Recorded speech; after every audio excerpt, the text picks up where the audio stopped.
Sodo, me and my friends were trying to be reliable and really useful. Only James the Red Engine, who had recently been let out by Mr. Conductor, was complaining.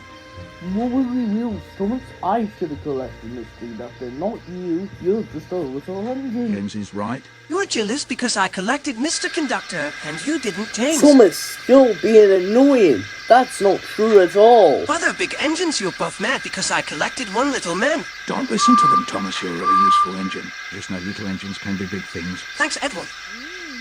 The boss put party poppers everywhere, start laughing now. Hello, old chaps. It's Harold again. I'm gonna go fly. Gotta go now. Sorry. Hit him, didn't mean to look like that. This must be 10 doing pew pew.